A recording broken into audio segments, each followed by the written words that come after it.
Tengok orang Islam, benci Islam, hati dia tak ada ruang bersih sedikit pun. Kita nampak ni perjuangan Islam, kita orang luar politik kita nampak ni perjuangan untuk Islam ni. Dia lawan, dia Islam. Berubah-ubah, hari ni duduk di kumpulan ni, tahun depan duduk kumpulan lain, hari ni macam ni, tahun depan dah buka tudung balik, hari tu dah pakai dah. Itulah hati. Sebab yang mengarahkan anggota kita ialah hati. Hati ialah raja.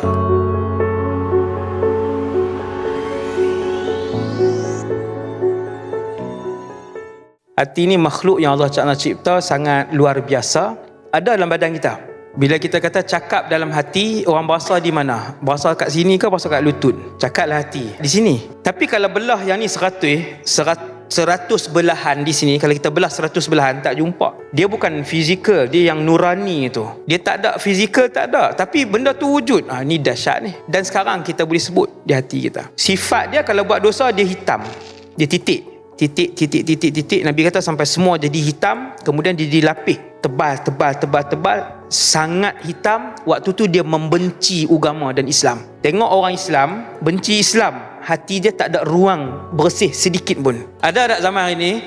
Ada. Orang pejuang Islam, dia lawan. Dia lawan. Kita nampak ni perjuangan Islam, kita orang luar politik kita kan, orang luar politik, kita nampak ni perjuangan untuk Islam ni. Dia lawan, dia Islam. Hati-hati. Dan dia boleh dibersihkan dengan Quran, dengan zikir. Kita zikir, tapi kalau terlalu tebal, dia tonton macam tonton cuci periuk kan, yang hitam tu. Sekali dia keluar enggak lapis, tapi lapisan yang paling atas, dia cuci lama tu dia sampai bersih. Begitulah hati kita. Dan hati ni dia boleh berbolak-balik. Qalb tu maksud dia berbolak-balik. Qalbun ataupun terjemahan dia jantung atau hati. Qalbun itu berbolak-balik. Benda yang boleh berubah-ubah. Hari ni duduk di kumpulan ni, tahun depan duduk kumpulan lain, hari ni macam ni, tahun depan dah buka tudung balik, hari tu dah pakai dah. Itulah hati.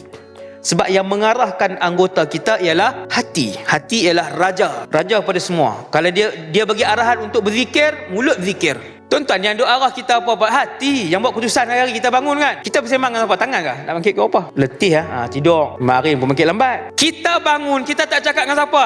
Hati kita nak bangun ke apa? Letih hari ni, letih. Tak payah mayang hari ni. Dah lah nak pergi kuliah dah, lagi nak semayang lagi. Takut warok sangat. Tu Dajjal punya fatwa tu. Tak lagi nak pergi kuliah dah, sejam pula kan. Tak payah mayang lah hari ni. Hati dia berbolak-balik, dia berubah. Antara benda yang saya risau, hati. Sangat risau. Saya sendiri yang bercakap tiap-tiap hari. Maka kerisauan itu diajar oleh Rasulullah SAW melalui doa yang kita minta kepada pemilik dan pencipta hati.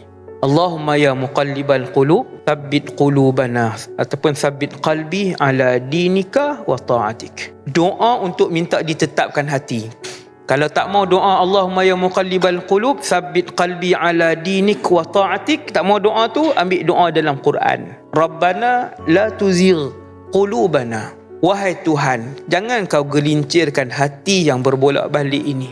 Minta untuk sabat, minta untuk tetap hati. Tuhan tak ubah hati. Sebab sifat hati itu dia berubah-ubah dan berbolak-balik. Senangnya hati manusia daripada seorang yang antara ketua di kalangan makhluk dari segi ibadat kepada seorang yang menjadi ketua kepada seluruh laknat Allah wal-iyazubillah. Apa dia ni? Ni cerita siapa? Iblis. Allahu Akbar.